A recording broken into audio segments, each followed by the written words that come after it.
back, everybody, to the Podecito podcast. I am your host, Real 469. Thank you for joining me as we journey episode by episode through our collective favorite show.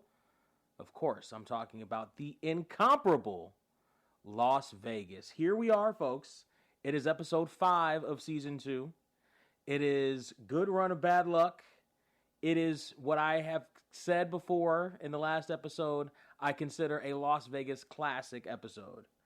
Which is why, when it has an IMDb rating of 7.6 out of 10, and a Las Vegas Dash the Series rating of... Now, here's an interesting thing about Las Vegas Dash the Series.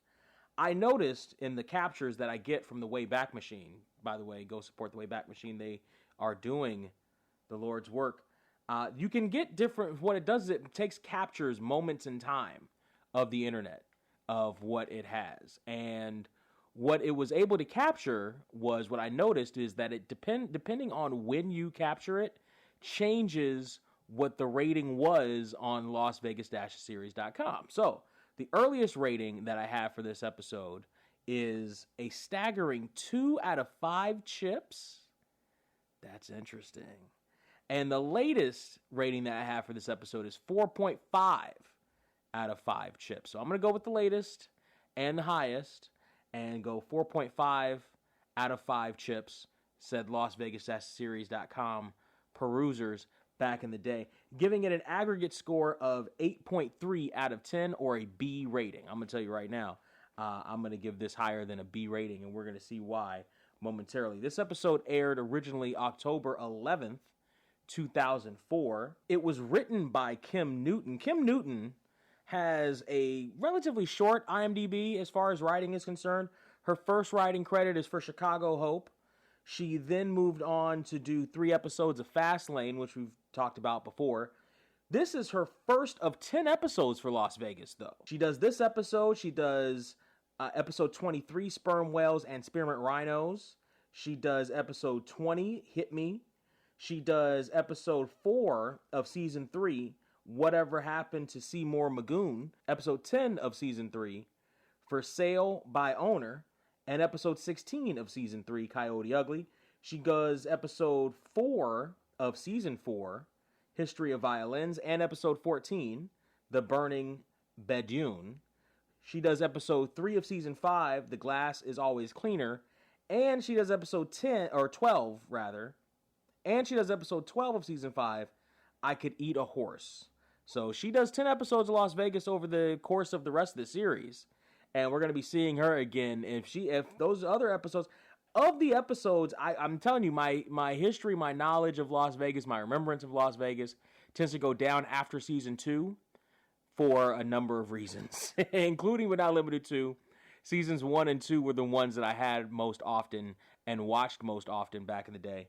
I will say that she does, after this, move on to do another show called Games People Play, which is ironic because the next episode of Las Vegas is called Games People Play.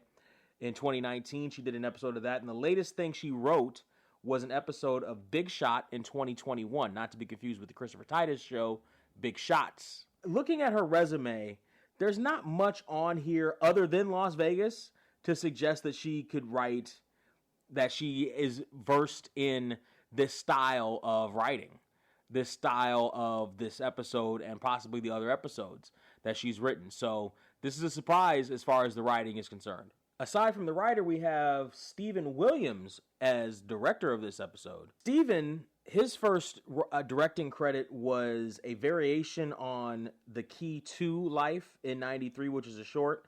He also did Exploring Ontario's Provincial Parks, which was a TV miniseries in 1993. Oh boy, doesn't that sound like he's ready to do Las Vegas? He does 6 episodes of something called PSI Factor, Chronicles of the Paranormal.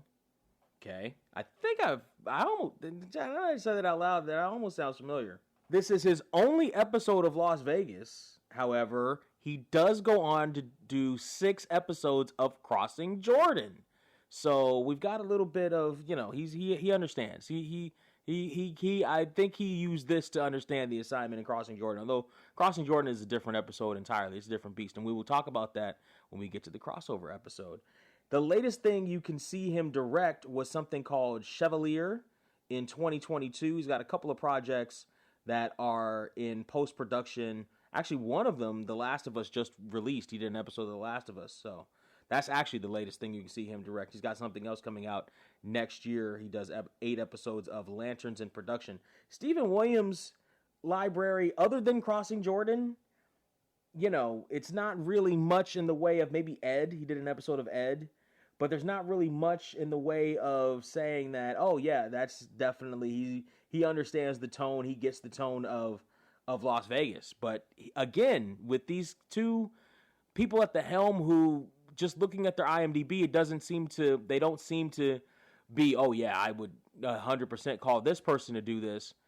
They make this work. The episode starts off, and the first thing we see is the Las Vegas Strip, and we whoosh down into a red convertible, and we see George Hamilton. And I don't know about you, but I hear...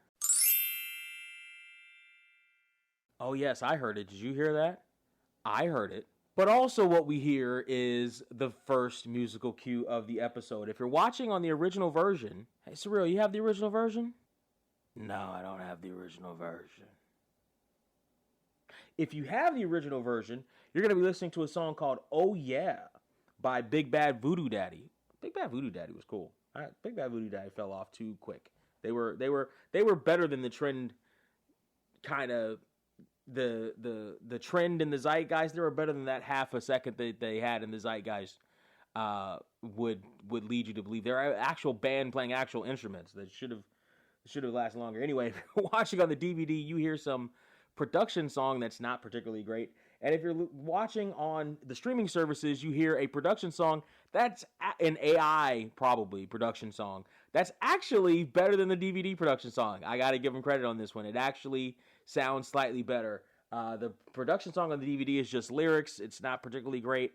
The AI song, when you're listening on streaming, actually sounds almost like a song and is actually fairly close to the, I guess, Oh Yeah by Big Bad Voodoo Daddy, I suppose. Like they did, when you get in the later episodes, I guess whoever's in control of that actually kind of figured that out, at least for this instance in this episode.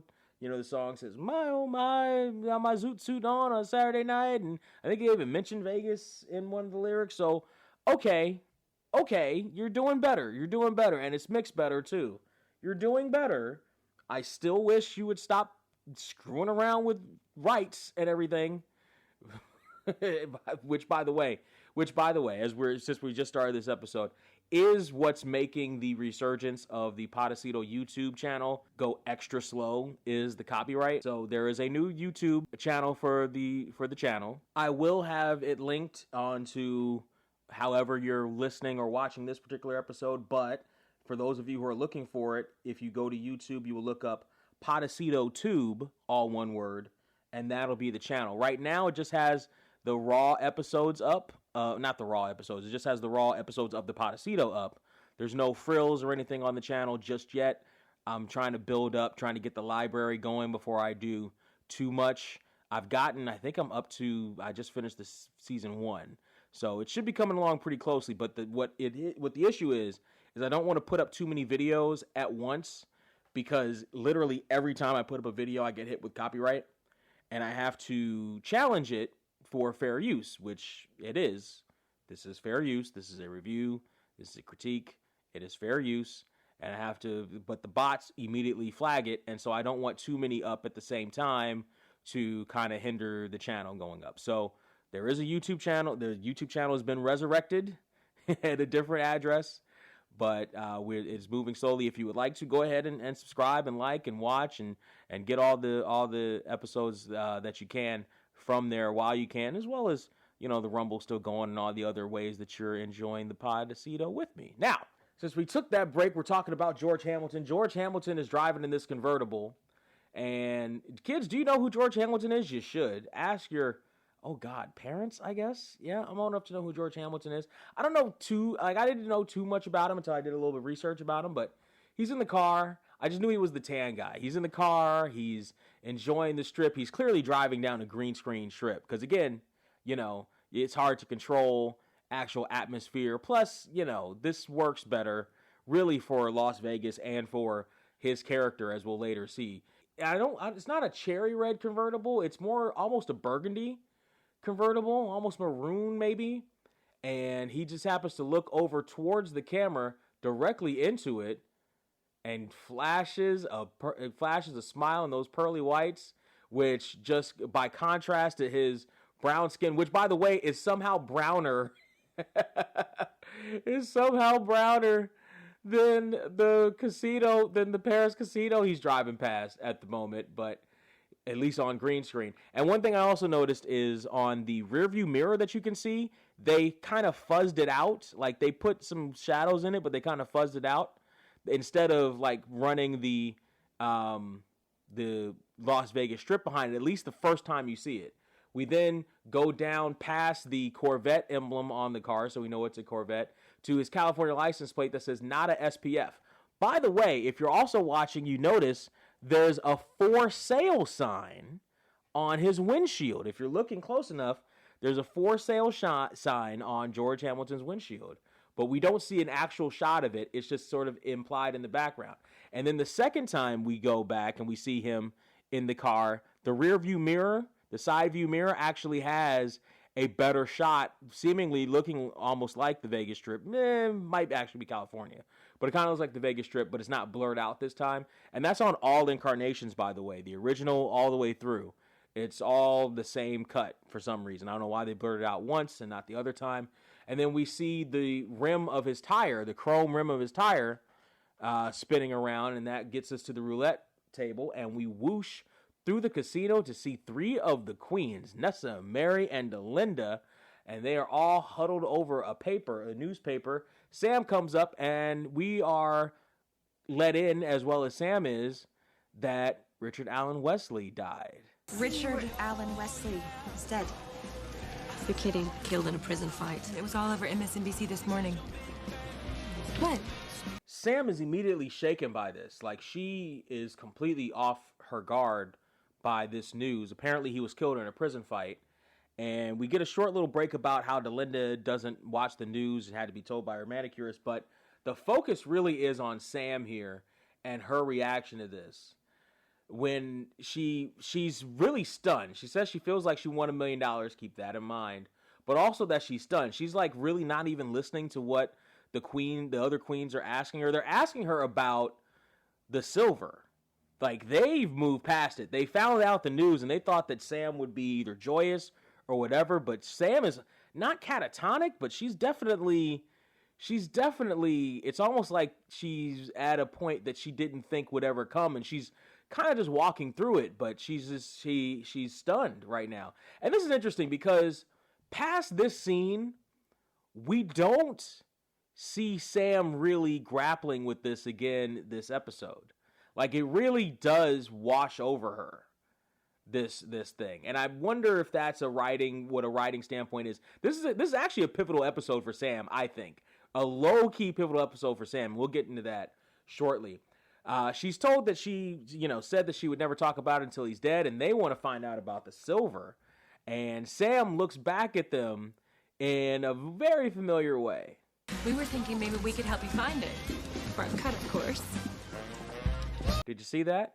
Did that look familiar to you? It should. We have now seen what looks like three of the entrances of the intro shots of the cast members. We've seen, it was Delinda's was first when she came out of the pool.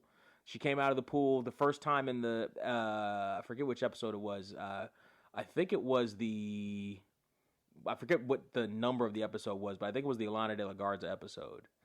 When she broke up with Danny. Came out of the pool. That was her entrance. We saw Mary's shot to Danny from season 2 on the opening of the Bellapetto, episode 2. And now we've seen Sam. Now, it depends on which version you're watching. The DVD has different versions versus streaming versus the original. But we've seen 3 of them in real time. James Lejure's, both of those were setups, although his ones from DVD is similar to another shot that we've seen of him, but it's not the same. James Caan's, I think James Caan's was the other one. I think James Caan's was from like the first episode too. So 4. I think the only one we haven't seen is Dumel and Lejour and Thomason. Those three, we haven't really seen their entrances. Like, they seem more staged than anything else. But yeah, there's that shot. And Sam is looking back at them like, are you serious? Which apparently, according to the DVD, according to the credits creators, was like, that's a great intro shot. And it is. It's a great intro shot. And it does show a lot. But she then turns around and her focus is back on the queens because they're serious. They actually want to go treasure hunting for the silver. And Sam tries to throw them off, saying, who buries treasure? Well, turns out someone actually does bury treasure. And we'll get to that at the end of the episode. I'll tell you a story about who Gardy Grissom is actually based off of, if you can believe it or not. And I didn't believe it when I first found out. Turns out it's true. But Sam says that she will give them the supposed map, but she wants her cut. And as she says that, she walks off. They say, of course, but two of the queens seem to have something else in mind. Fine. We'll give you the supposed map. But if you guys find any silver, I get my cut. Of course. All right. Did you catch that? Was it the two queens that you thought it would be? When I say two queens seem to have something else in mind other than getting Sam in on the cut of the buried silver, did you think Mary would be one of them? Did you think sweet, innocent Pollyanna Mary would be the one to look at Delinda and be like, nah. Oh my, Mary. The things that silver make a person do. Hey, event. How's the first one of this episode? Look at that. Ed finds Mike standing at the entrance waiting for Clint Black. He says, actually, I'm just waiting for Clint Black to show up. Don't tell the brothers, but I'm a big fan. Oh, no, not a soul. Mike, forget telling the brothers. I'm a big fan. And this episode really helped do it. If you don't believe me, there is a better than even chance that if you see me at karaoke, I might be doing a good run of bad luck. So, yeah, the brothers can understand. Trust me, the brothers can understand liking Clint Black. Who doesn't like Clint Black? But Clint Black is supposed to be here at the Montecito for a performance, for one night only performance, but he's staying with some friends. Keep that in mind. He's not actually going to be staying in the casino. As we watch this, Mike and Ed are met with a beautiful young lady who is coming in with a baby. And she has a hair up in a bun. She's dressed kind of business-like, and she's looking for Danny. I think he works in surveillance. Yeah. I think he was headed for the coffee shop. It's right through there. Thank you. Sure.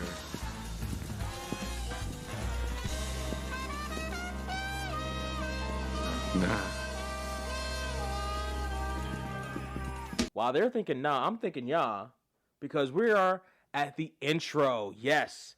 This, my friends, I don't know if you've heard, is the best intro in the business. So if you're watching this on a streaming service and that streaming service asks you if you want to skip the intro, do me, yourself, and the world a favor and skip that streaming service. Why would you skip this intro? This is the best intro in the business.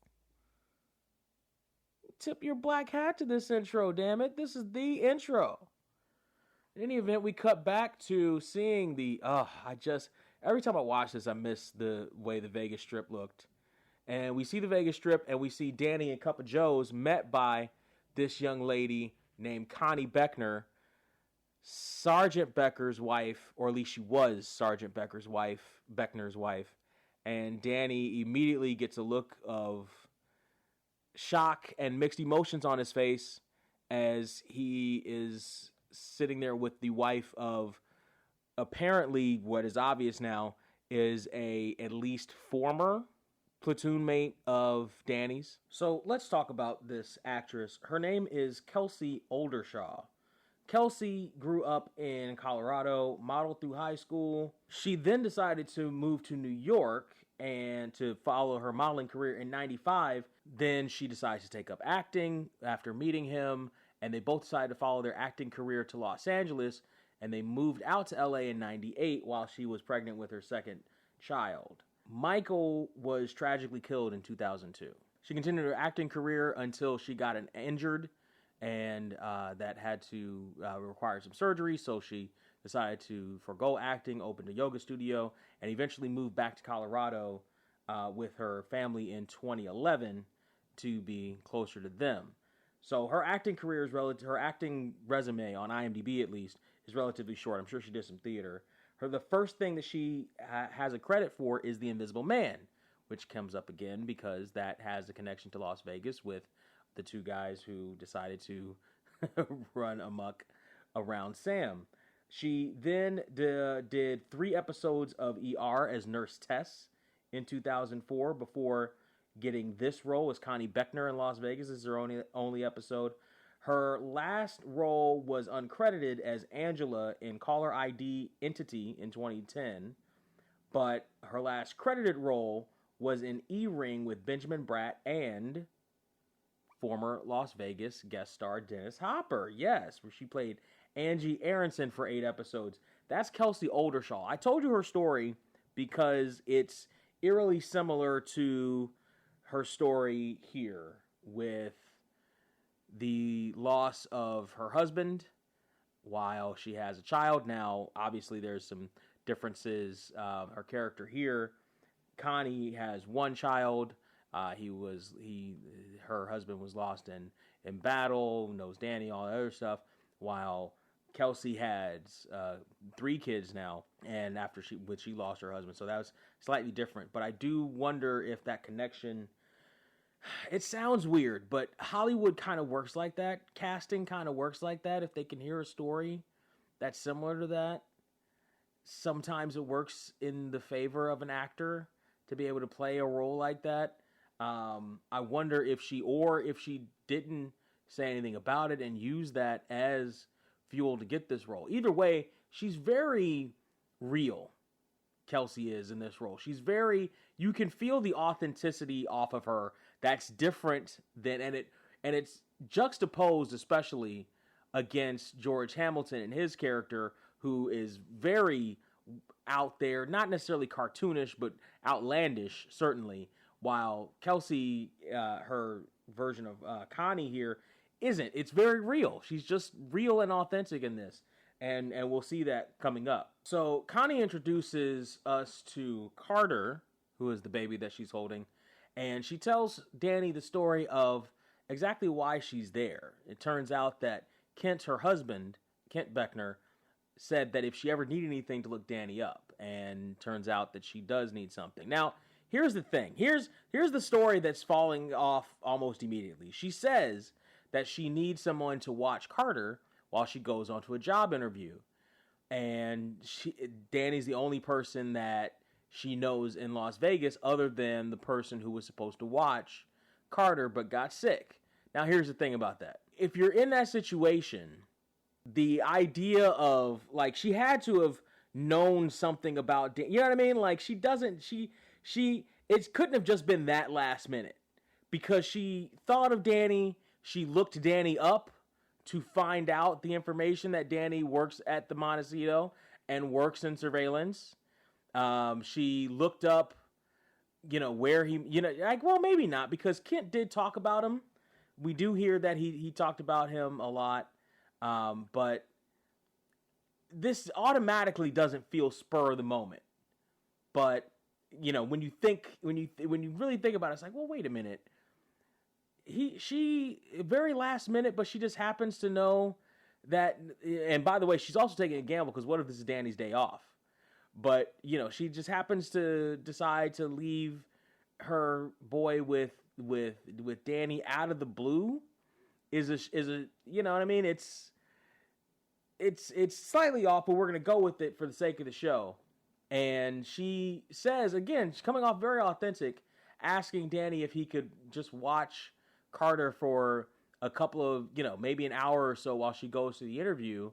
She even rattles off the name of the company that she's going to take an interview. She says it won't take long. But as she's saying goodbye to Carter to go off to the interview, she does linger a bit. She does look at Carter quite a bit, more than just a mom who's going to miss their baby because she's going to be gone for a couple hours, right? Like, she she's definitely taking a long look.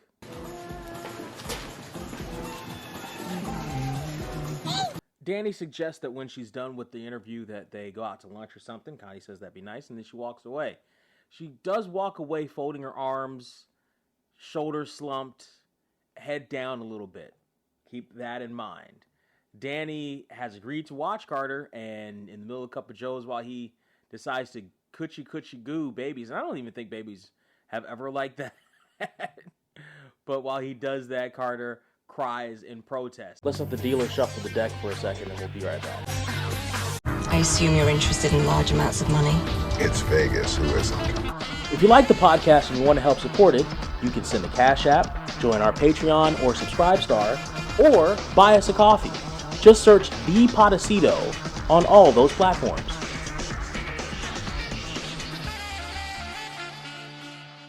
And we see at the front desk George Hamilton walk in, and Sam spots him immediately, and it's hard not to. If she says that her client hosts the largest tanning salons in LA, you know, he's a walking advertisement for them. Speaking of which, let's talk about George. Our man George Hamilton started his professional career with a role in 1958 in The Veil for an episode. He then does a lot of movies, with a lot of different names: Connie Francis, Lana Turner, Jack Klugman. He does a lot of work for a while, including work with Burt Reynolds. He does something called Off to See the Wizard, which is a notable movie. He does Zorro the Gay Blade, which is another notable movie. He does Evel Knievel, which is another notable movie. He is in Monte Carlo, which is a miniseries for 2 episodes. So he's got a little gambling experience in his resume.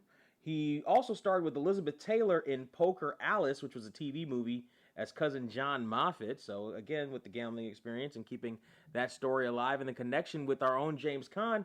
Well, James Caan was gone from the franchise by then. But George Harrison was in The Godfather 3 as B.J. Harrison, which critics and audiences agree is the absolute best Godfather movie ever. Don't at me. He was also in The Bold and the Beautiful for an episode, because Las Vegas loves their soap stars. He was also in The Guilt, which was his TV show in 98 for 78 episodes, as well as he then, alongside that, also starred as Guy Hathaway for 17 episodes in Jenny, which I think was, he played Jenny's father, I think. Jenny McCarthy. That was Jenny McCarthy's sitcom in 97. I think he played her father. Aside from that, he's got this role in Las Vegas. Skip a couple other things. He's in General Hospital. Say hi to some of our cast members for an episode in 2018. He then goes on to do American Housewife for 8 episodes. The latest thing you can see him is in post-production now. It's called All Terrain Graverly. That's the latest you can see him in. He was a contestant. So his whole shtick, his whole gimmick nowadays is pamper, the almost old school. He's still like the one of the last, the old school Hollywood stars. Matter of fact, he was one of the last MGM contract players that they had under contract. That's where a studio would have an actor under contract, and they would just crank out movies as much as they wanted to and or could with that actor.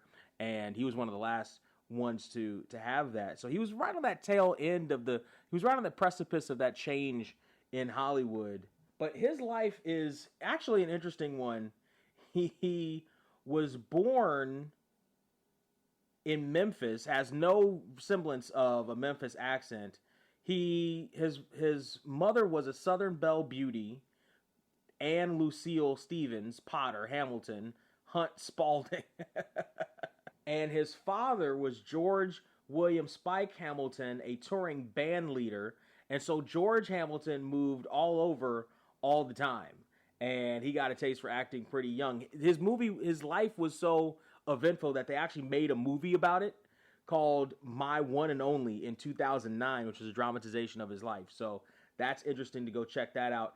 He basically now is known for his tan, so much so that KFC even had him playing the Colonel for an episode. Matter of fact, not only was he playing a colonel, I said for an episode, but for some commercials. But those commercials even carried over into his acting. So remember when I said that he did that episode of General Hospital?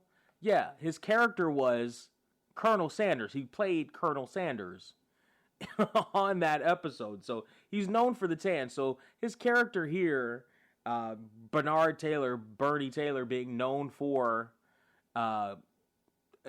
suntanning, is super fitting. And actually his character being known for all this stuff is super fitting too. He was known as almost as a playboy, his persona is. He's a womanizer, his persona is. He actually, and there's a reason for that, he was an escort back in the days.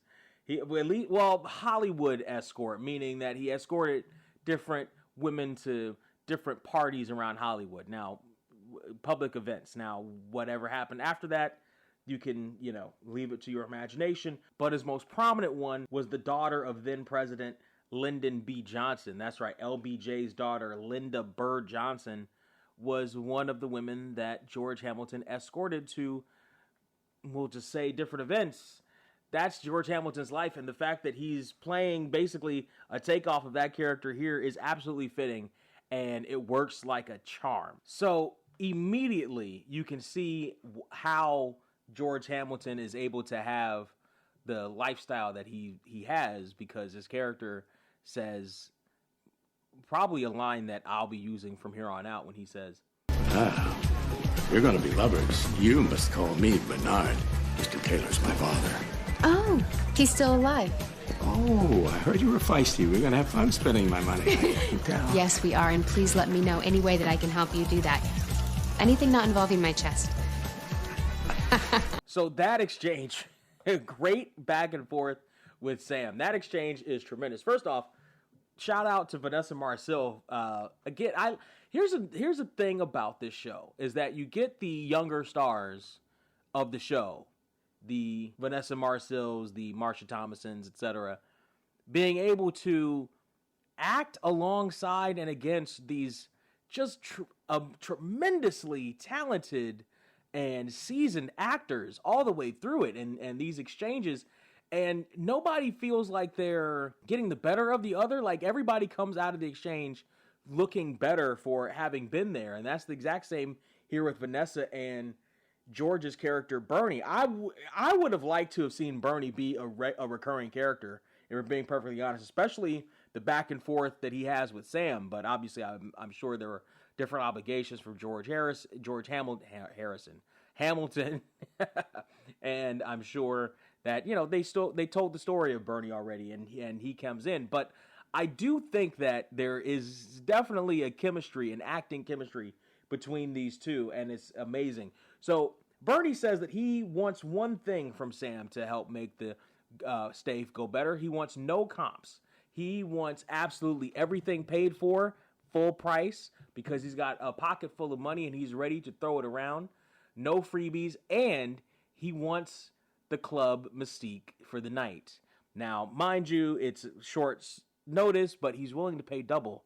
And of course, Sam, hearing that, makes it happen. And the reason for him getting Club Mystique is he wants to throw a party because he's getting a divorce. And Sam immediately tries to play it off like, but our boy George, I keep calling him George, I'm probably going to call him George or Bernie, back and forth. He's happy about it. He says, Don't be. It's my fourth divorce, and frankly, I've come to enjoy them more than the marriages. A little divorce party. Trendsetter, don't you think? So he wants the works, including a gaggle of women with, let's just say, questionable moral fiber, and that's going to be quite the party. That's the kind of party that you used to be able to find all the time in Vegas. And I got to stop talking about the old Vegas, but we're talking about Las Vegas. So Delinda comes up to see Ed and to tell him that she needs the company Escalade. Not to be confused with Ed Tummer, she needs the company Escalade. So Ed is curious as to why she needs the Escalade, and Delinda tells him that she's going to take the day off to go on a treasure hunt. And so is Mary and Nessa. Well, basically, you're all taking the day off then. Oh, no, just me. They're calling in sick. Like, they're both kind of the heads of the department. So, I mean, mind you, they do have to check in as well. But yeah, they can kind of. Now, also keep in mind that they're doing this in the middle of the day, and we're going to come back to that a little bit later. But we then whoosh back down onto the floor because there seems to be a disturbance.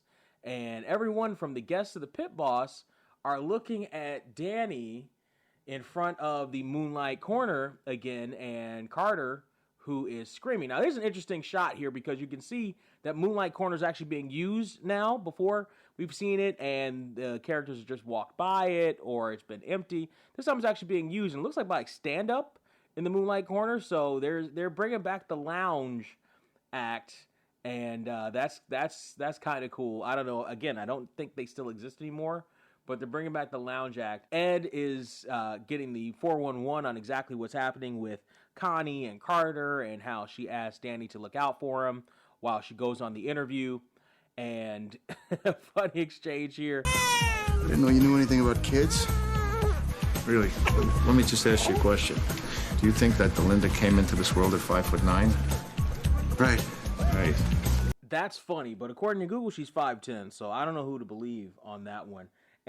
And Danny walks with Carter, and you could tell the age of the characters here in Las Vegas, the age range that they're in because of how they hold the ones that hold Carter, how they hold Carter. Danny is holding him like a hot bowl of soup, according to Ed. And they go over exactly how Danny's going to take care of Carter while dealing with the stuff in the Montecito. They do also call back to how Danny is seeing someone and how Ed hooked Danny up with somebody who he could see and talk to about his issues. And that's good. And that I gave this show some grief in episode 2 about how quickly Danny seems to be readjusting after that collapse that he had in episode 1 of the season. And it's still warranted. It's still justified. I still believe in that.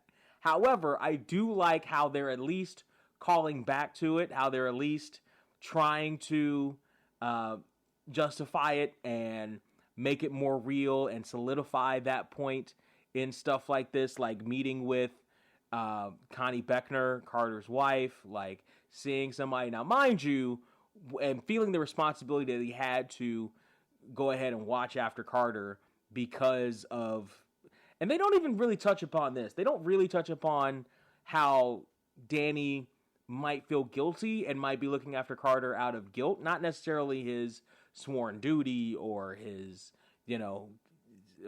Boy Scoutism or whatever, but more guilt over what he did, over calling in that airstrike. So again, it's a lighthearted show, especially this episode. Not supposed to be that deep, but I do like how they touch upon. I'll give it points for how they touch upon that here. But Ed is going to trust Danny to take care of Carter as well as take care of his job. I don't know how he's going to take care of his job today. Like, realistically, at this point, you can kind of just send Danny home, but maybe not. So we go over to see Bernie at the roulette table, and Sam is trying to call in all her hot friends for the party, and Bernie's winning at the roulette table, but he doesn't want to win. Sam's a little bit confused by that, but Bernie explains that he wants to blow all his money so that his gold-digging ex-wife can't get any. He sold everything, all his properties became liquid and stuff, and that's why he's got the briefcase full of cash, as well as why when you looked closely at his car, it had a for sale sign. Nice little detail. So Bernie relays that he wants to blow all that money, and he's saying that the feeling of not owning anything and just having all the cash makes him, well, I'll have him explain it to you. My entire net worth will fit in that briefcase. You know how freeing that feels? It's like I'm not wearing underwear. Bernard, I have to tell you, if you plan on spending all of that money here at the Montecito, I'm feeling a little breezy myself. First off, the dance. First off, George Hamilton, that little shuffle is tremendous. That's a good little bit of old school comedy, and it's super age appropriate too. Like, you can totally see, depending on how old you are, you can totally see like your dad or your granddad doing something like that. And the chemistry with Sam, because he's tapping right into her nerve. He's tapping right into her M spot, which is money. The M spot stands for money. not even necessarily Montecito, but money. And Sam feeling a little breezy herself at that prospect. And again, you could tell the connection that these two are having and how their chemistry is instant and very good. And so Bertie is on his way to the craps table with Sam. Meanwhile, Danny's on the phone trying to get a hold of Connie, but he can't get a hold of her. We then whoosh from the skylight to the Escalade, and we see our three queens as they are trailing off into the desert. And we hear that Ed threw away his GPS because he didn't like being told what to do. Listen, I get it. I totally get it. I especially it's very appropriate for Ed. In the meantime, we do hear that Nessa's feeling a little car sick. Although it's not necessarily the car that's making her sick. It's just the bumpy roads and the dust and the nature. And at that point, Delinda tells her about a pressure point to make her not necessarily feel nauseous in between her thumb and her forefinger. I looked it up. It's true, apparently. It actually is true. And Mary's very impressed that Delinda knows all this stuff, too. She's got a working knowledge of maps and pressure points and GPS, and that she's not necessarily a girly girl. And it turns out that, well, she is a girly girl, but she knows a little bit about surviving, and it turns out she does because Ed sent her to survival camp. And and Nessa just can't leave that alone. Daddy sent me to survival camp when I was 12. You're kidding. Trust me, she isn't. All the CIA dads were doing it. For their sons. What's that supposed to mean? Is it lost on you that your father wanted a boy? He did not! Watch out! That got to Delinda. And we're going to come back to that point of, is it lost on you that Ed wanted a son? That got to Delinda. And no one knows how to get to you like your sister does. And right back at her, Delinda chimes in with, look what you made me do. And you were the one driving, and they're going back and forth with each other, but the tire is completely blown out. Here's the thing. As they sit there and they think about themselves being stranded, I like this scene. I like this part of this scene because, again, we're doing more character building. We're doing more stuff with our characters. I talked the last few episodes, particularly with the episode where Ed was thicker than water. Blood is thicker. I keep confusing that. It's blood is thicker. If I'm not reading it, because I'm thinking thicker than water. Blood is thicker is the name of the episode. And I've thought about it again about how Nessa wasn't in the DeLine family scenes, and why wasn't she in the scenes, and she was just kind of a conduit to everybody else, but she's still a member of the family, etc. And there are a couple other instances and a couple other episodes where I was like, why isn't Nessa involved with this? Why wasn't Nessa closer to where Delinda was in Groundhog Summer? Why wasn't she at the hospital with her? All these other different things. I think they finally figured it out, or are finally starting to figure that out here in this episode. Again, Kim Newton, shout out to her for figuring stuff out like this character work, because are Nessa and Delinda sisters or not? Was Nessa raised by Ed and Jillian or not? And if she was, then she needs to be more of a member of the family. And this exchange with her and Delinda feels more like a family squabble, feels more like two sisters squabbling with each other. Not even necessarily fighting, but just kind of needling each other to the point, just to no end. I was going to say the point of something, but there was no point of something, till no end, because that's what siblings do. And this feels like a sibling exchange. And we're going to keep up with this as the episode continues. In the meantime, though, they are technically stranded. So Mary seems to be the only one to have brought her cell phone, which is odd to me. They all have cell phones. We've seen them use them at different points in the show. I'm guessing even if some of their cell phones are company issued phones or phones specifically for use at work, it's weird that Mary's the only one to have brought hers for some reason, and so she doesn't get any service in the area. Now, mind you, they all probably may not have gotten service, but it's weird that Mary didn't get her, or Mary's the only one that brought hers. But as she is the only one with the cell phone, we see that she's got no reception. And we also see some buzzards over their heads. Uh-oh. I'll just call the auto club.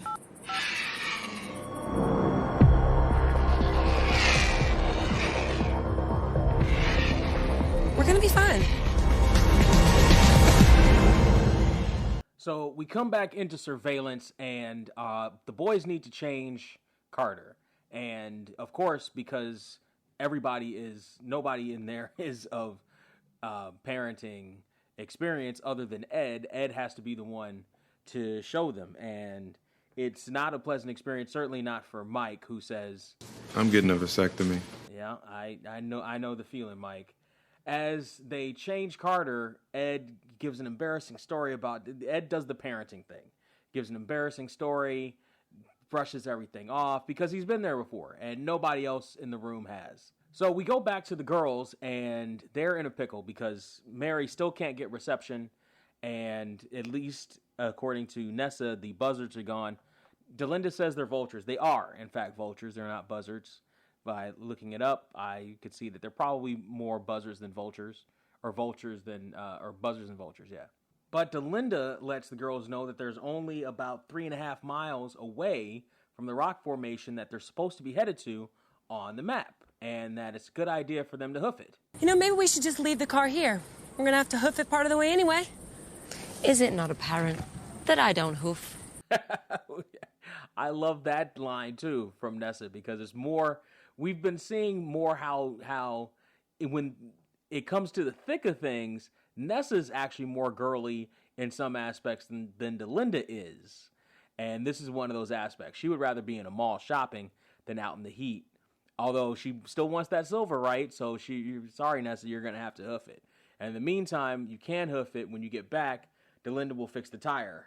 Maybe. But we also get a little bit more on Delinda. Apparently, Ed had her taking auto shop instead of home ec, which is another interesting take and another nod in the corner of what Nessa was talking about. If you're watching on the DVD, the closed captioning for it says as you zoom out that the vultures are cawing. But again, looking at the birds and where they are and the kind of formation, I think they're vultures, even though the DVD closed captioning thinks that they're I think they're buzzards, even though closed captioning thinks that they're vultures. And we whoosh into the casino, and we see Bernie at the craps table, and his wife, soon-to-be ex-wife, is there, and she's about to call her lawyer. Uh-oh, Bernie. Let's talk about this lovely young lady. This lovely young lady who is playing Katie Taylor is an actress by the name of Libby Hudson-Lydecker. Libby Hudson-Lydecker also doesn't have the longest IMDb list here. Her first credited role was in Moving Targets as Susan Fredericks in '99. Fast forward a couple years, she's in this episode as Katie Taylor. At the same time, in the same year, she goes to another NBC show, Scrubs. We've talked about Scrubs here before. I love Scrubs. As Hot Grandma in an episode in 2004. Her latest credit that you could see her in was in something called Desert Vows in 2009 as Video Cat.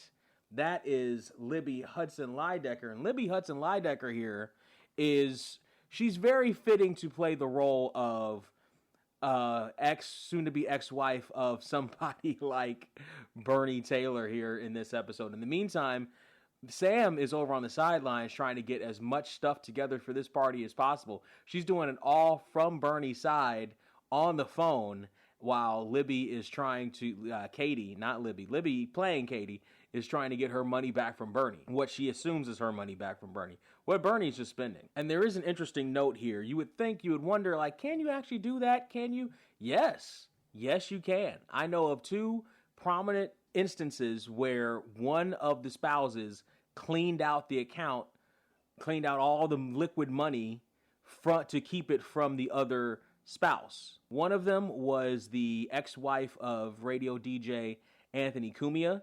His ex-wife went to the bank and cleaned the account almost entirely out. When he went to go get his half, he thought he was only going to get half.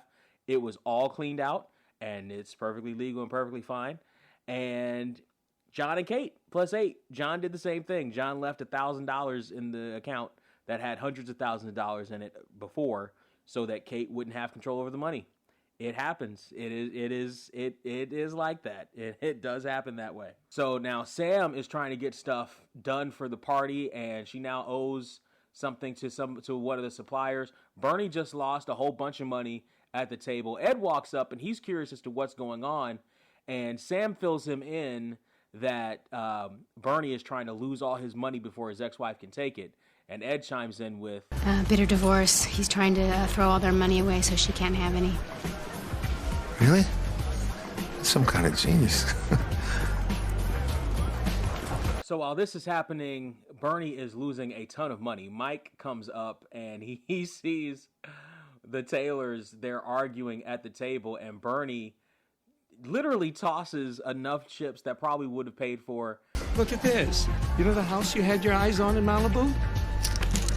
I can tell you. Oh, no, get off. Watch the plugs. Watch the plugs. Well, it's a little late to apologize now. And his ex-wife decides to claw his eyes out. My favorite line of that. Watch the plugs. George Hamilton is fantastic in this. I know he wanted to be a dramatic actor at first, but he's got comedy chops. He's really good in this. This is a tremendous turn from him. So we go to the rocks and we see that the girls are walking along, and they were asking about snakes. Delinda tells them about the snakes that would be in the area. She's right again. Mary needs to grab some paper from Nessa to use a tree, and the paper that she had is ruined because the cap on her water bottle fell off. So Nessa offers her checks, and then the girls go into a diatribe about the kittens that are on the checks. Thank you, but I think I'll wait. It's a nice choice with the kittens and puppies, though. Oh, thank you. Yeah, it's from the new SPCA series. Oh, cute. Yeah. Can we move now, please? Did you just stomp? For emphasis. We're losing light. I love Nessa's facial expression when Delinda stomps. I love the fact that Delinda stomps, and I love Nessa just bragging on her sister. Did you just stomp? Right? It's just tremendous. But also, Delinda says we're losing light. Now, I told you to pay attention to this when she was asking for the Escalade earlier in Surveillance with Ed, right? I've had this issue before, and because this episode's gonna go on for a while, or with them in the desert for a while. Why did they not leave the next day early in the morning? Why did they, again, Vegas natives, and I've talked to you about Vegas before and how I love like 4 o'clock in the morning, 4 o'clock in the morning when the city is half asleep and the lights are half off, and you see some people taking walks of shame, etc. And you also see at 4 or 5 in the morning, people who live and or work on the strip, they take that time to do if they decide they want to run, right? And running is their morning exercise. A lot of people do morning runs, morning jogs. They do that then because it's too hot most of the year to do anything later in the day. And for these girls to decide that they're going to go into the Vegas desert even though it's October, the Vegas desert in the middle of the day to go on this treasure hunt, and not early in the morning, for someone like Delinda who's a Girl Scout, again, it's one of those things that if you think too hard about it, doesn't make sense. But you would just take the day. Like, no, you don't necessarily go out there that day. Like, okay, you may want to get the best, maybe you might convince yourself that somebody might go out there before you. But realistically, take the day. Like, do some planning the night before, figure out a whole bunch of other stuff, and then go. You don't have to go immediately. But they decided to go immediately. So, yes, like Delinda was saying, they're losing light. But at that moment, Mary spots the tree formation that they're supposed to go to. Isn't that what we're looking for?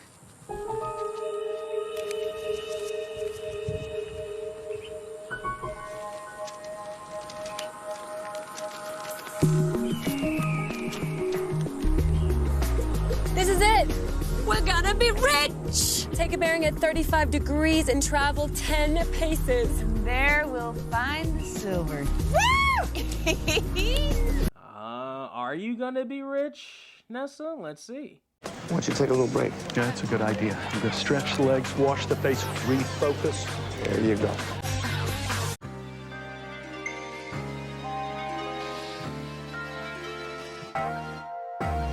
For the freshest and in-depth reactions and analysis of all the goings-on in hip-hop, sports, poetry, and everything else, go to Poetics Reacts on YouTube. Hosted by world-famous poet and chef Mr. Poetic, Poetics Reacts gives you points of view you never thought of and never thought of saying out loud. Go to YouTube and search Poetics Reacts or tinyurl.com/PoeticsReacts now. That's PoetixReacts.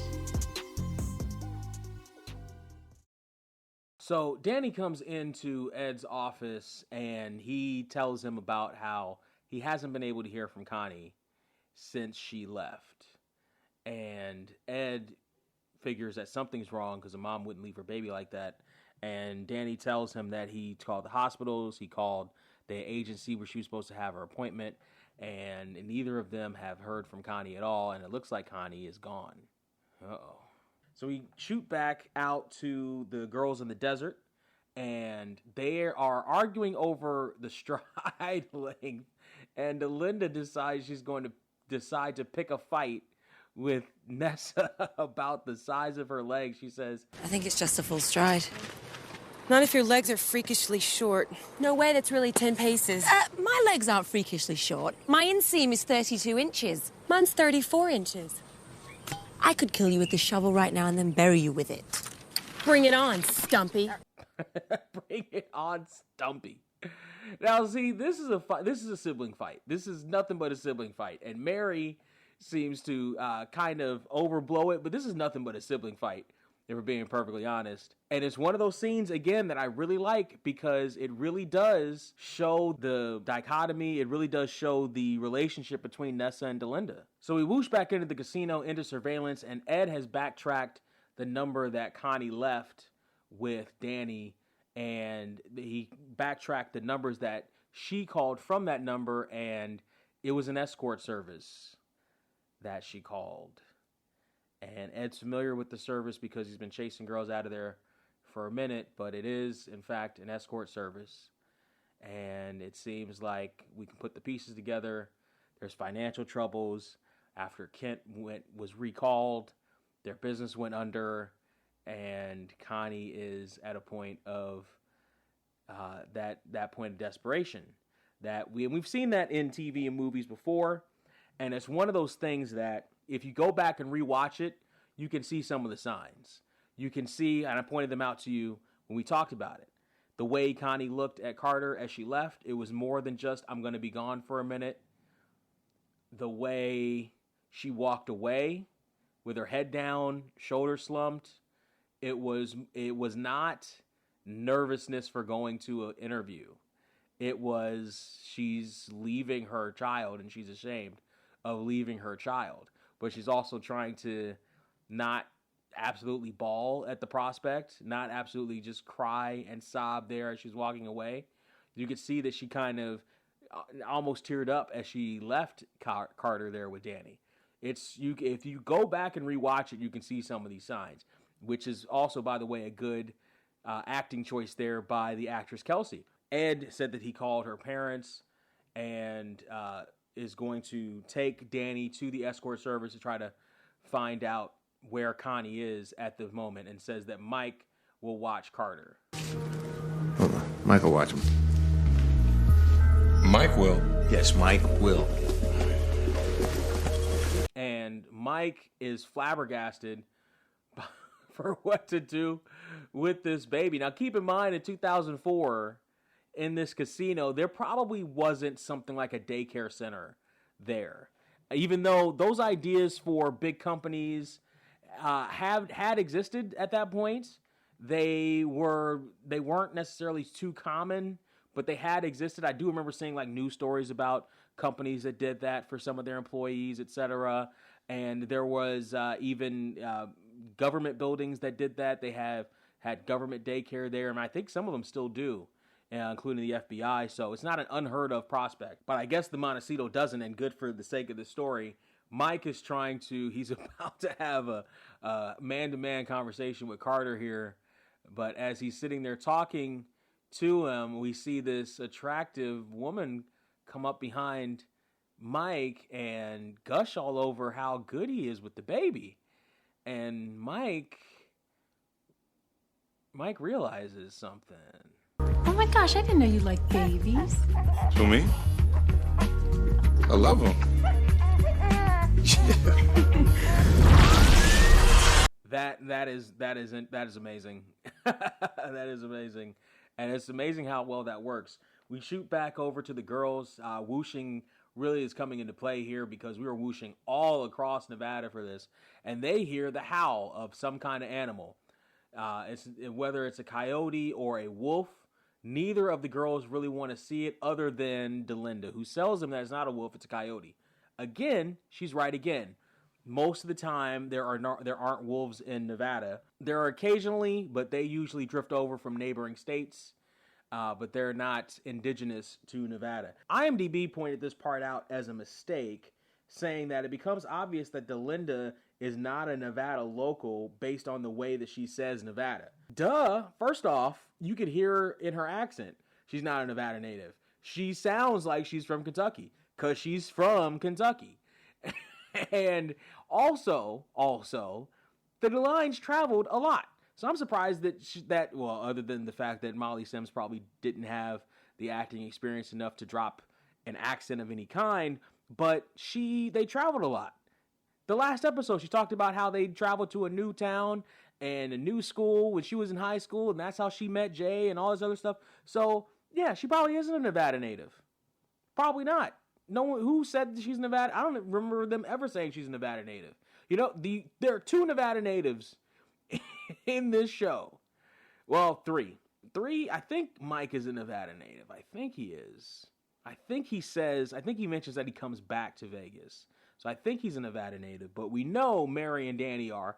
And that's it. Nessa's from England. Ed's obviously from New York. Right? That's who we know. So it's not a mistake. IMDb, you're wrong on this one. Just like you tend to be on these ratings, but we'll go in a different direction from there. Either way, the sound that they heard wasn't a wolf, it was a coyote. And the girls are a little bit scared because it's about to be dark soon. So they want to take a vote. Okay, says Delinda. Yeah, I think we should get the hell out of here. I think we should keep digging. I think we should take a vote. Okay. All in favor of being wuss-ass girls and scurrying back to the car like a bunch of prisses? Raise their hands. That's very funny. And we shoot back to Mike in surveillance, and he's practicing his moves. He is practicing his lines for what he's going to say when he hits the floor with this baby Carter. As we see that, we hear another musical cue. This episode's been very good with production music through most of the episode, which is easier for me in putting this show together, if I'm being perfectly honest. But if you're watching the original version is just straight up Let's Get It On by Marvin Gaye. Like, there's very little in the way of creativity with the music that they used here. Just straight up Let's Get It On by Marvin Gaye. If you're watching on the DVD is actually a song called Without You, as heard on Las Vegas, is the parentheses. Yes, the parenthetical. Look at that. It's not as heard on One Tree Hill or some other song, TV show that came out 5 years after Las Vegas was unceremoniously canceled. No, it's as heard of on Las Vegas. Give Las Vegas their flowers, damn it. And the song is by Louis LaMedia. We've seen Louis before. If you're watching on streaming service, it's some production song, probably an AI song, but there's no lyrics to it. It actually sounds very similar to older school 60s love ballads. I was hearing a beat and I'm like, that sounds like 2 or 3 love songs that I heard my parents playing back in the day. So it's a very good, again, whoever's in charge of the AI has improved as the episodes have gone on. They see either they didn't know what they were doing earlier or something. I don't know what happened, but they've improved. It's still not the same thing. And if we're being perfectly honest here, they're all, I think, if we're being perfectly honest here, I think Let's Get It On is a little bit too, it's too straight to sex for that, you know what I mean? It's not smooth, you know what I mean, for this. I know they're trying to be comical with it, but it's not, it's a little much, it's a little too much pepper. For me, I kind of prefer Without You, for being perfectly honest, versus Let's Get It On. So I would make that switch. And the AI, This is an instance. I don't know. I think there was like maybe one before, but this is an instance where I would put the DVD version first, the AI streaming version second, and the original version last. Actually, because I think it's a little too much pepper on that song for this, even with the comical instances. So Mike is practicing his lines, talking about how he wishes that baby was his, and he's so adorable and stuff. And while he's doing that, Sam immediately walks behind him with Carter in her hands, not in her arms, in her hands. I don't know. I love kids. Very, very, very paternal. Hey, found this down the hall. Man, I just turned my head for a second. Yeah. Okay, maybe for a minute. Whatever. Want to take it, please? Take him. Take him. And she, again, going back to the crew being too young to really know what to do with the baby, Sam is holding Carter out and away from her like a bowl of hot soup, like Ed said earlier. Although when you cut to the close-up scene, the baby is closer to her. But when you cut back to the two-shot, he's further away. And this is good acting on Vanessa Marcel's part, because in watching this scene, it's hard to imagine. I can't imagine Sam with a child. I can't imagine Sam with a child at all watching this scene. But Vanessa's already had a kid at this point. Vanessa's a mom. But Sam, this is good. That's good acting, because I don't see Vanessa in this scene. I see Sam. Sam wants little to nothing to do with this baby. this ball of whatever that she just saw crawling down the hall that Mike wasn't watching for a minute. She wants nothing to do with him. But she's looking for Ed. Ed is out, and Mike has decided that he's going to... And Mike tells her that and also says... Ain't that right, big man? Ain't that right? Let's go fishing. It is fishing. Let me tell you something. It is fishing. Babies do work on women quite well. A significant portion of them. There are women that aren't interested in babies, don't want to have babies, etc. But the baby, a cute kid, does work in attracting women. It's just reptilian brain stuff. I remember my cousins using me to get chicks. Because remember, my cousins were about 10 to 15 years older than me. And very early on, they used me. They took me everywhere. They took me to the beach, took me to the mall, they took me everywhere. Because I picked up, and I was personable. You think I was personable back then? I walked up to everybody and was their friend. And they used me. I was probably responsible for a couple of encounters with my cousins. I'm not gonna be honest, and didn't know it. Mike is right. Let's go fishing. We cut to another song.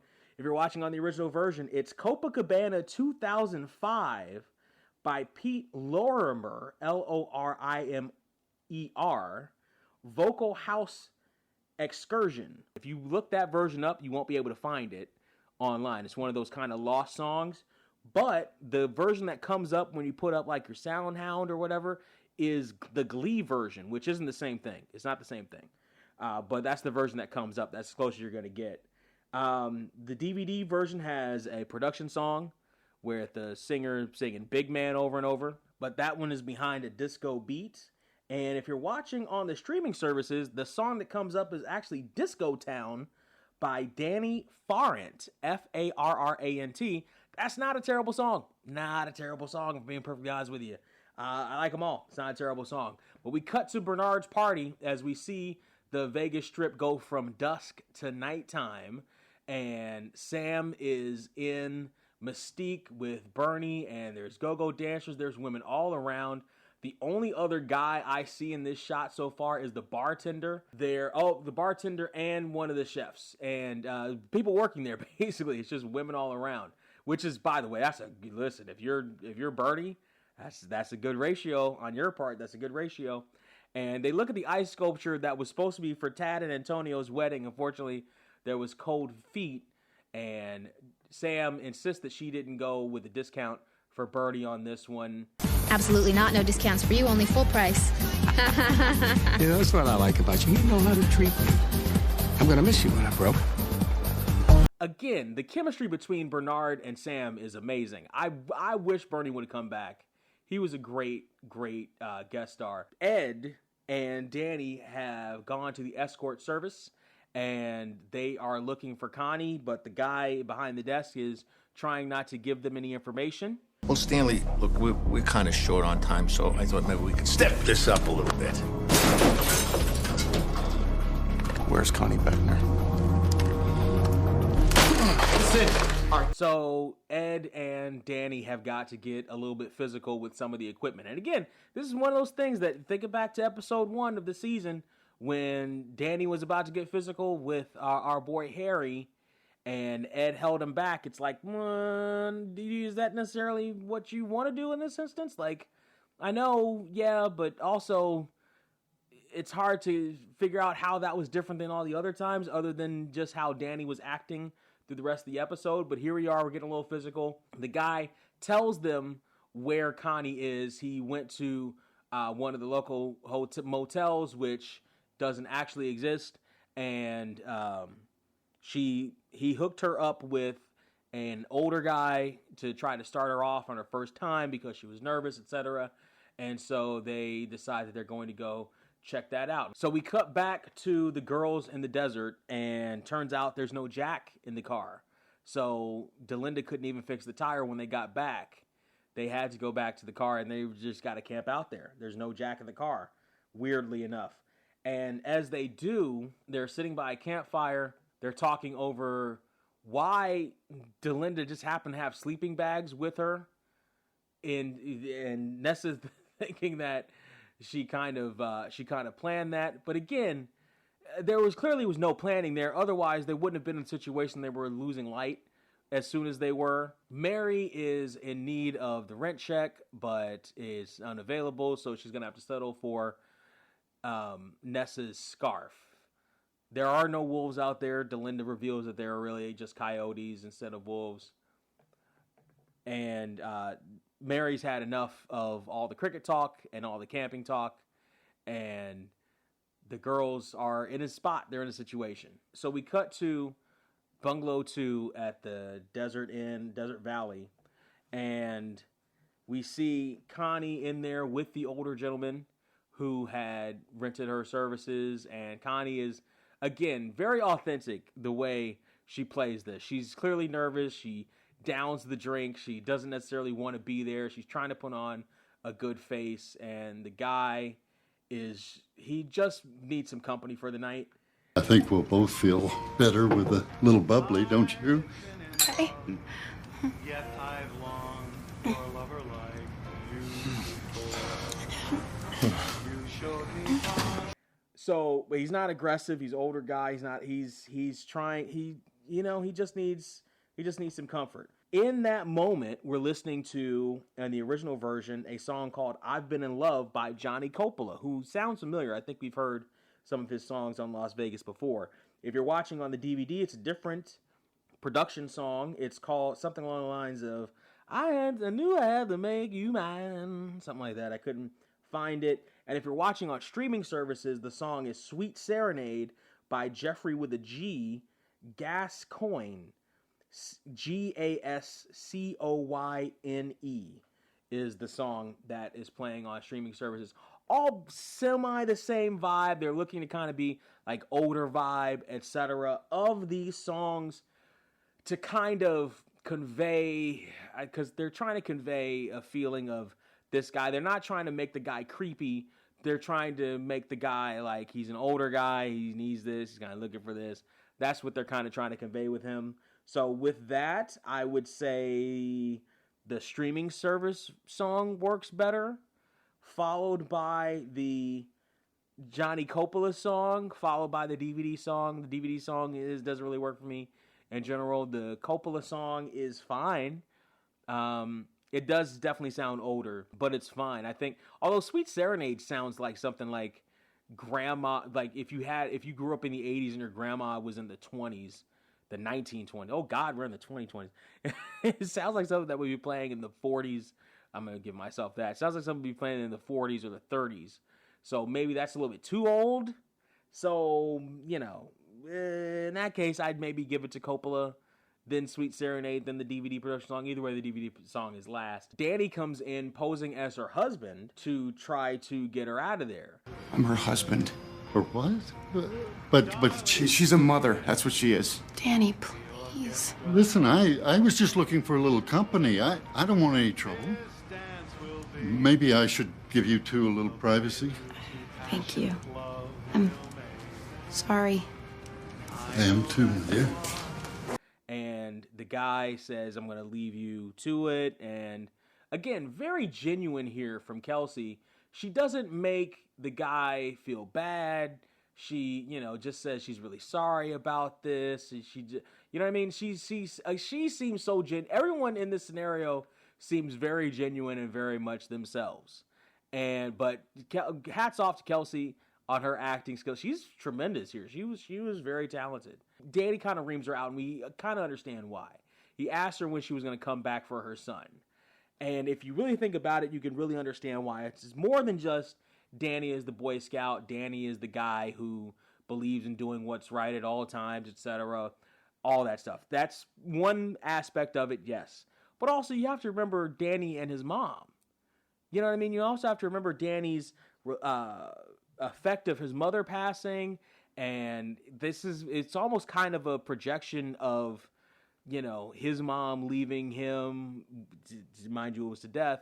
But, that kind of connection and him thinking back to how close he was to his mother in that instance. And maybe, not being able to understand how mother could be in that situation and leave her son and all that other stuff. There's more weight to that and this upcoming scene with them because of that. If you really remember and think back to that. We cut back to Mystique, and our boy is over in the corner. He's having a tremendous time. If you're listening on the original version sounds like production music. I can't place it on any of my apps, but Las Vegas Dash the Series says that it may have been a song called Overload by Oakenfield, a.k.a. Paul Oakenfield, the guy responsible for Ready, Steady, Go. I looked up that song. I wasn't able to find any version of that song that's playable online, but it's on his Discogs webpage from 2004 from a CD called Commercial Music or songs for commercial songs or something like that, where he has a list of songs. So again, it's in this nebulous area of the early 2000s where not everything was actually online to listen to.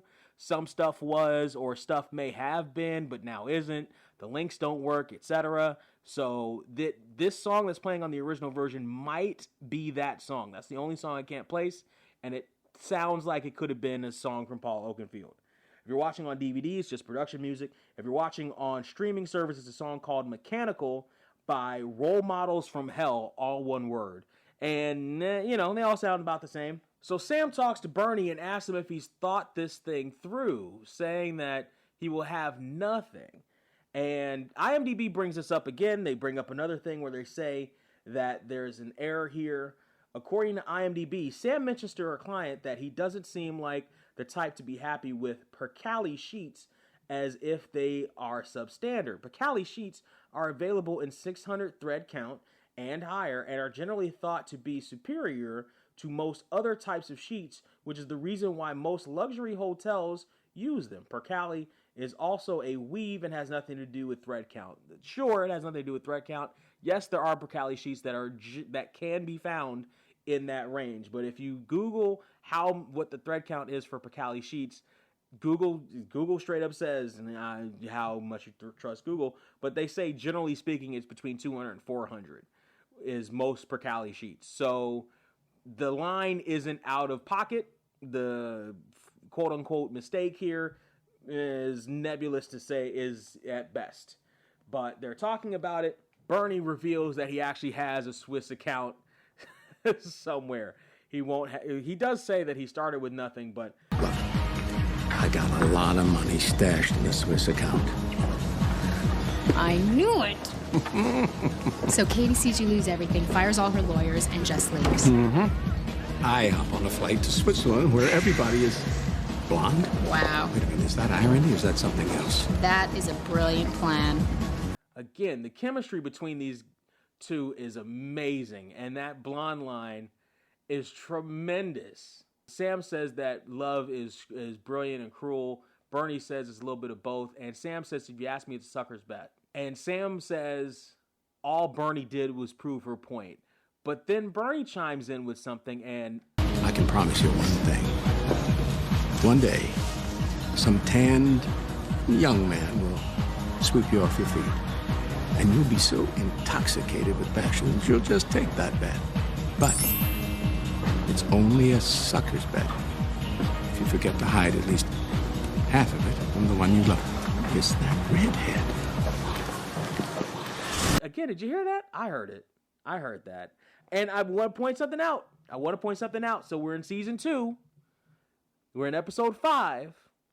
Season 2 is the season where we are met with a certain recurring character that's going to come back into a certain casino host's life and is going to be recurring for a reason. We put down the Richard Allen Wesley story right at this moment. I think there was a greater reason why we put that story down, so we can pick up another story. I think there's another reason. And I think if you watch this, this really, if you think about it, is the start of another arc for Sam. Because she really was down on love as far as this episode is concerned. And we've seen her, approach Danny to try to open up her shell again with the episode with Brian Austin Green and Paris Hilton. We saw how that worked out for her. We saw her, help out Jay with his mission of accomplishing the last 4 things on his to-do list. But there's a reason for this, I think. This early in the season, we're dropping hints to build on Sam's character here. I think this is low-key the beginning of another arc for Sam, but we'll get to that when we get to that. Hold on a second. Let's get a new deck in here, and we'll be right back. The only way to tell you about the Not Literary podcast is to just have you listen. I would say that that's like weird to keep a notebook, but I actually have a notebook with everybody I've slept with in it. I stopped keeping track probably like 5 years ago, but the reason behind it was because I assumed that when I eventually caved and got married, I wanted to have a bachelorette party in a funeral home, and I wanted to invite everybody I slept with to do a eulogy of my sex life and tell a gross or funny story about sometimes that we were fucking. And I would lay in a coffin in black lingerie, and then we would get ripped up wasted after. And then if I wanted to have any final flings before I actually tied the knot, I could sleep with somebody I'd already slept with, so that wouldn't count. That was my logic. So if you want to hear more, just go to Spotify and search Not Literary. We whoosh back to the hotel. Danny is staring a hole through our girl Connie, and Connie is telling the story of how she just couldn't handle it all by herself. She couldn't handle the business, mourning for her husband, taking care of Carter, all at the same time. And she fell into debt, and she had no one to turn to, she thought. So Danny tells her that her parents are going to come back, and she says that they didn't approve of her husband, and they don't even know that Connor exists. Well, they do now, and they're coming back. And she says she can't face them. She just can't go back to them. Danny believes she can, and that she's stronger than that. She said that she left Carter with Danny because her husband told her that Danny was coming back to propose to the girl next door, Mary, and that he wanted kids.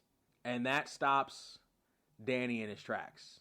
And that Danny was kind and strong and a decent man. And he is.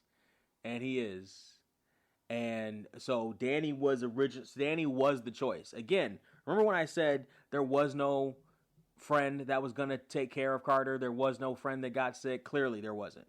If you look back at it, Danny was always the one that she was going to leave him with. And that's why she went and found him. But her parents are coming into town, and she doesn't know how she's going to face them. But Danny says that she will. and they're her family. Carter is their grandson. Yeah, well, they don't even know he exists. They do now. They're on their way out. No, I can't face them. They're obviously worried about you.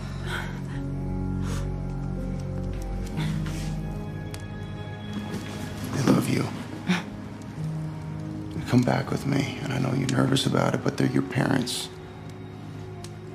Come on. I can't.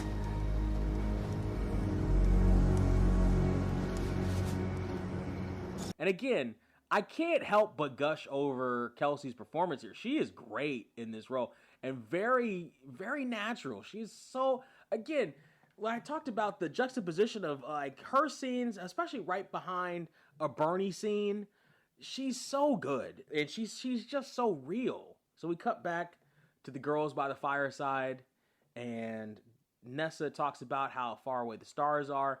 There's another IMDb goof here. The IMDb says that light years are referenced as a measure of time by one of the women. Light years are a measure of distance. I looked it up. Yes and no.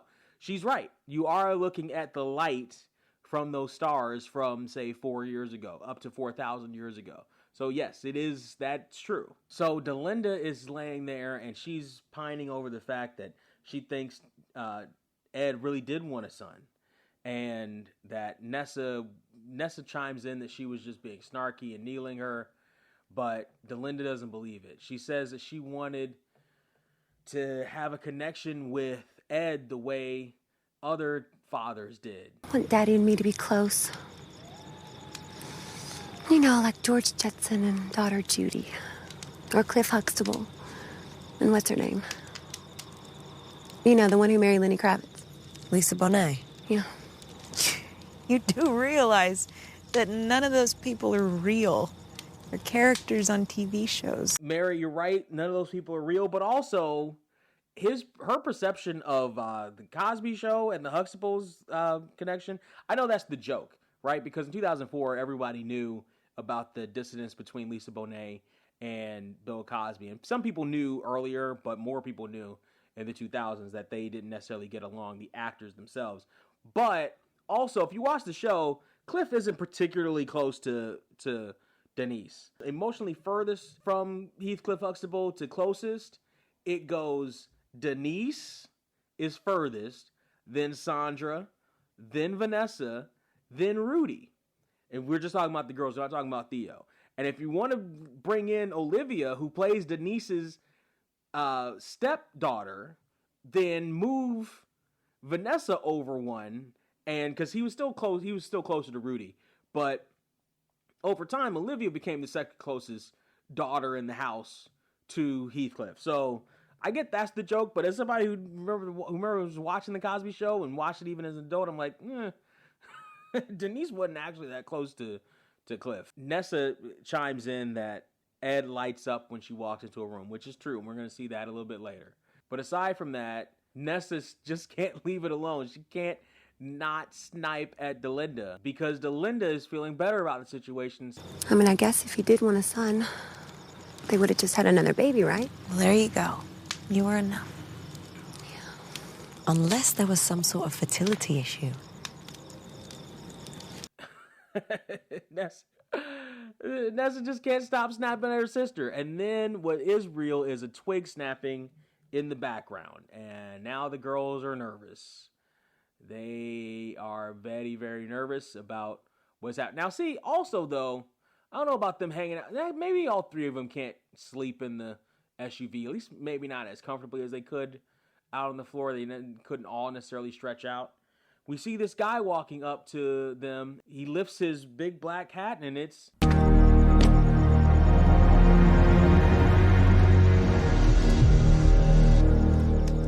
Ladies. It's Clint Black. You're Clint Black. Clint Black didn't mean to scare the ladies, but he saw the fire from his friend's ranch. While we've got Clint Black here with us, how you doing, Clint? Let's talk about Clint Black. Clint Black hasn't acted in a whole bunch of stuff. He's not necessarily an actor. He's another one of these guys who just kind of is who he is, his trademark being his black cowboy hat and his smile. He was chosen by People magazine as one of the 50 most beautiful people in the world at one point. That's interesting.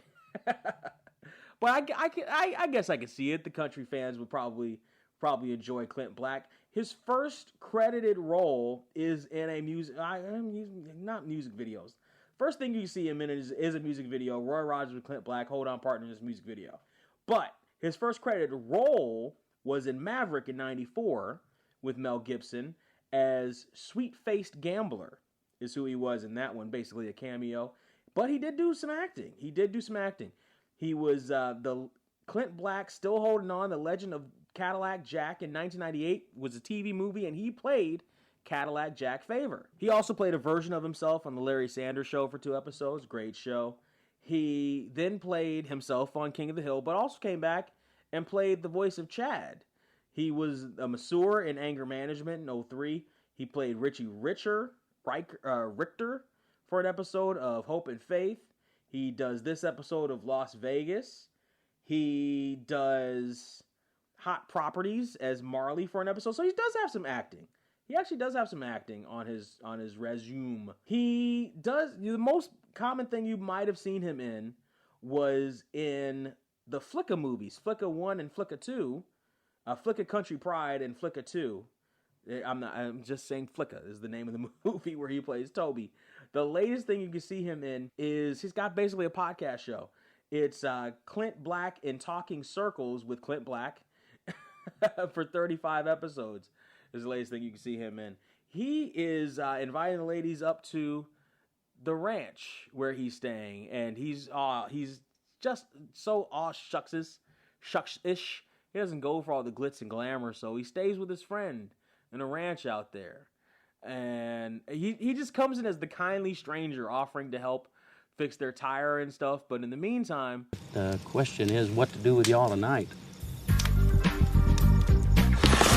The looks that those girls gave Clint Black, do you understand? He's a married man. Would you calm down? We're back in the casino, and our boy Bernie has very little money left. As a matter of fact, it's time to cash out, says Sam. And his ex-wife is there, soon-to-be ex-wife is there, and he is going to split it with her 50-50. She gets $100 whole dollars. Well, here you are, 100 big ones. Don't spend it all in the same place. You're an ass. Bye-bye. Tell it walking, sweetheart. Now, here's the thing. I've joked about Bernie having the Montecito magic here on this episode. I think he is. I think he does have it.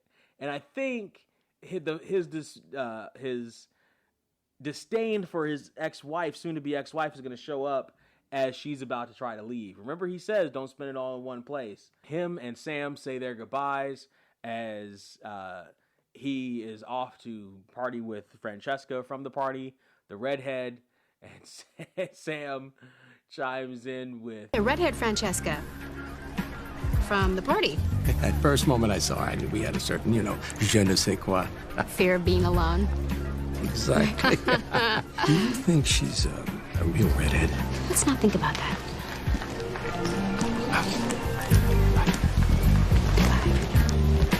Hilarious. And Mike is walking with baby Carter through the casino, through a gaggle of women.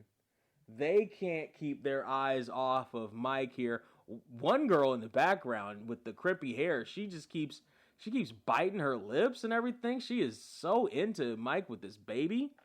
It's incredible. And Sam asks about where the girls are, but Mike says that she's cramping his style, and he is walking with almost 10 women. Listen, it's not like Mike isn't a handsome man. It's not like he isn't already the coolest guy in Vegas. We all know that. But with baby Carter, we may have a new contender for the sexiest man in all the sexiest land. I know Danny McCoy is the sexiest man in all the sexiest land. We've been told so by the writers over and over again, but we may have a new contender here. So at the ranch, Clint Black is singing Good Run of Bad Luck to the girls. And this is where I fell in love with this song. And this is where this song, for me, became a staple of my MP3 player and became a staple of workout mixes and a staple of karaoke. I love this song. Again, Mike, don't be ashamed of being a Clint Black fan. I love this song. And Clinton is playing, and Bernie's ex-wife gets her $100. Danny reunites baby Carter with his grandmother as the montage continues, and that's who we're going to go back and forth between. And we see the girls rocking out to Good Run of Bad Luck. The ex-wife has the $100. She's walking around with it, fanning it in her face. Like she's not in public in Las Vegas and somebody can't just snatch it out of her hand. Like, that's still money, lady. Like, put it in your purse. It's still in her hand. And she decides that she's going to drop the $100 in the big jackpot slot machine. We look over in Ed's office, and Connie is hugging her father. And the slot machine comes up 7. And Connie she thanks Danny with her eyes. And 7-7 bar. The ex-wife just lost her money all in one place. Just like Bernie warned her not to do. The girls are listening to Good Run of Bad Luck. It's a great, I could listen to it all day long. It's a fantastic song. I'll take that rhyme. That's not an unfortunate rhyme. I'll take it.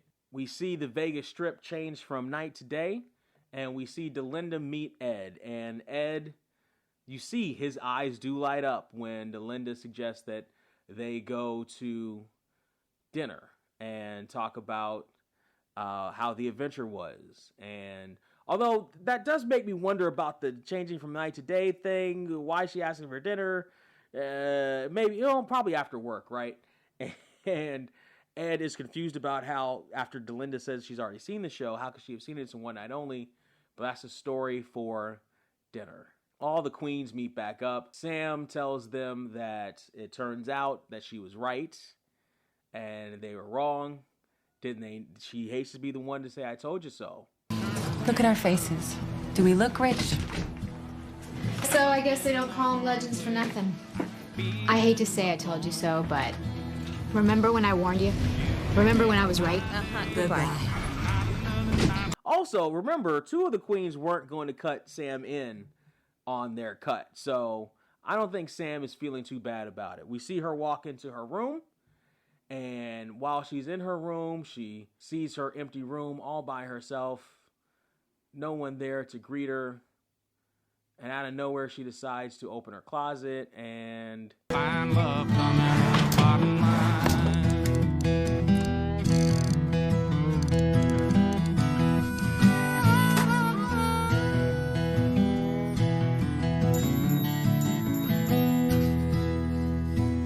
Now I've been to the IMDb again. IMDb chipping their nose in.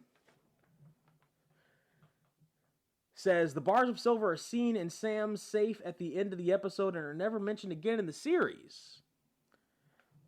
Incorrect. While the bars of silver may never by name be mentioned again, we now know Sam is independently wealthy. We now know Sam has money. And that will, in fact, come up again later in the series. So IMDb, you're just wrong. So Danny's in Bella Sarah, drowning his sorrows over a beer. Ed decides to get them both a couple of doubles of his secret stash. And Danny is just kind of figuring out how something like that could happen. And Ed says, just enjoy the win. And Danny just can't stop thinking about Carter and how he's going to miss his father, how he doesn't even know his dad. But Ed tells him that, when he gets older, Danny will be there to talk to him, to teach him about his father, teach him what kind of a guy he was. And Ed kind of confirms what Delinda was thinking. And I think this might be why Delinda was thinking this way when he says, before when I said, I always wanted a son. Well, if I had one, he'd be about your age. I would have been real proud of him if he handled stuff the way he did.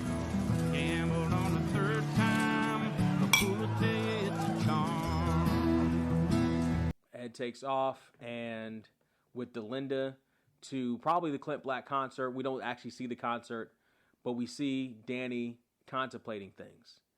And we whoosh into George's car, our boy Bernie's car. As we don't see the for sale sign on the front of Bernie's car as we whoosh into it, but we do still see it on the side thing. So this may just be another angle from that original shot.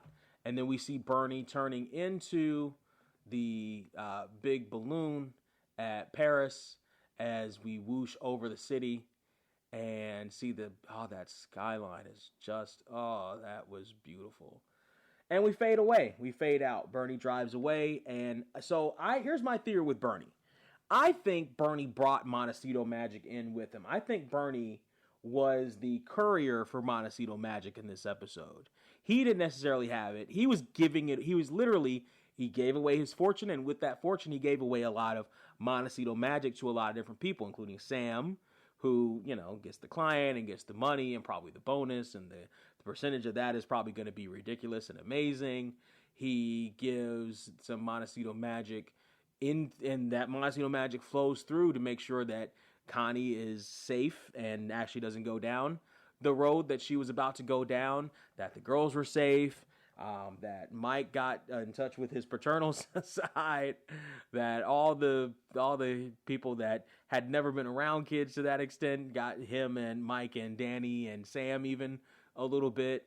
I think Bernie was the courier for Montecito Magic, and I think again you saw that in the disdain for when his ex-wife decided she was going to not take his advice, spend that $100 all in one place, and she did, and she lost it. Now remember, I also mentioned that this episode was based on something, and it is. So, or at least elements of this episode. So, and I looked this up. This one IMDb actually has right. It says the recurring subplot involving Sam's ex-boyfriend's fortune in silver that pops up again in this episode is based on real-life casino heir Ted Binion, who was murdered by his much younger girlfriend and her lover in 1998. Just 6 years before this. After his death, it was discovered that Ted had a 12-foot deep vault built on the desert floor on a piece of property he owned in Pahrump, 60 miles west of Las Vegas. The concrete bunker contained 6 tons of silver bullion, horseshoe casino chips, paper currency, and more than 100,000 rare coins, including Carson City silver dollars, many in mint condition, estimated to be worth between $7 and $14 billion or $million. They were once housed in the horseshoe. I would do the estimation, but that's too wonky for me. They were once. That's still a lot of money. They were once and plus I can't figure out the timeline of when the stuff was, right, when it was estimated at that amount. I can't do the timeline. The Pahrump Underground, they were once housed in the Horseshoe Vault. The Pahrump Underground Vault would play a major role in the investigation into Binion's death. Turns out that's true. Turns out all that is very true. Binion had been married before, and yada yada. He's also been in a whole bunch of other trouble with the law, been kicked out of the gaming commission, etc., has gaming license revoked, all this other different stuff. So he was involved in a lot of wonky stuff. So yes, that is also very true. I love this episode. This is one of my favorite episodes, one of my favorite songs. Again, everyone gets to play. I love the back and forth. I love the character development in this one. It's not necessarily about the character dynamics of like building the different tiers. It's about character development, and I especially love how it built the sisterly relationship between Nessa and Delinda back up. How it fortified that a little bit more in this episode. Something that had been sorely missed episodes past. I like the run-ins with the Kings and the Ace with Baby Carter and them trying to figure it out and learning from Ed and learning that, you know, maybe babies aren't all bad. Yeah, maybe. I guess it depends on the kid. I do love those dynamics. I love all those dynamics that came in. And again, I love the chemistry between George Hamilton and Vanessa Marcil. That's great acting chemistry right there. I don't know how they were behind the scenes, but on camera, they were magic. I would have loved to have seen Bernie come back as a recurring character. That was tremendous. That was tremendous. So everybody else gave this an aggregate score of 8.3. I'm going to give this one of my favorite episodes. It really is. I got to give this a solid 9.5 out of 10. That's mine. It's 9.5 out of 10. This is what I'm talking about when I say classic Las Vegas. This is a fantastic episode. I can watch this episode over and over and over and over again. 9.5 out of 10 on this one. I love this one. 9.5 out of 10. It's damn near perfect. We'll get to perfect. We'll get to perfect in this season, actually. We will get to perfect in this season. But it's a great episode. I'm going to give it a 9.5 out of 10. That's my opinion. My opinion isn't entirely, you know what I mean? My opinion isn't the only opinion that matters. It's your opinion that matters. Matter of fact, my opinion doesn't matter at all. So I need to know what your opinion is of this in the comments, wherever you're listening to this, in the reviews, wherever you're listening to this. This is a great episode, I think. I love this episode. Tell me what you think of it wherever you're listening, and that will help get the support of the channel. If you also want to help support the channel in different ways that aren't financial, you can. Liking is a good way. Sharing is caring. Sharing is the best way to do that if you're not financially inclined. If you are financially inclined, terrific. And you can help by supporting the sponsors. The sponsors on this, as you're watching the ads on the ad version, are very real. They are real businesses. They are real people. Call them. Reach out to them. If you're in this need of their services and in the area of their services, call them. They're good. They're good people, and they're good. Call them. That's a good way. Also, another way of doing that is to join. Again, right now, still the Patreon, still the Cash App. That's still the best way to do it. And you will get ad-free episodes. You will get early episodes. If there are episodes, you will get some bonus materials, because we are about to get into the Rumble at the Montecito. That's going to be a bonus material. We're going to get into the crossover episode with Crossing Jordan. The Crossing Jordan episode, which does feature Danny and Sam, is going to be a bonus feature. So those bonus features are going to be coming up. Those are going to be great. I'm also trying to figure out ways of implementing other things like watch-alongs. We're still going to do some of that as well. That's a great way to do that. You could either be a guest, and that's a free option, and like Angie, or you could be tiers of like entertainment manager, like Anthony is. The ad-free audio versions of the episodes, if they do come out early or however they come out, they're still going to be ad-free. That is on the first tier, $1. Jump right in. You're great. You can get the audio versions. The video versions of the podcast with the clips and stuff, ad-free, that's $5 and above. And then after that, there are other different perks that come along with the different tiers. And all those are going to be there for you as well. Next episode is Games People Play. Oh, this is a Nessa-heavy episode. What happened to Nessa's father? Is Nessa's father reaching out to her now? What did Ed know about all that? We're going to get into all that next episode. That is a good one. I love that episode. Again, I told you we're going to be getting close. We're getting closer and closer to perfect in season 2. Season 2 is where a lot of us fans solidified how much we loved Las Vegas, was in season 2. Once they did a lot more building upon what they established in season 1. So that's going to be a great one. I can't wait to see you. Please, please, please, please, please, please, please, in the meantime, in between time, as you're taking care of other people, please make sure to pack a jack in your $60,000 Escalade when you go hunting for silver. Also, please, take care. No guilt, no shame, no pity. You play the game, baby, in Sin City. Yeah.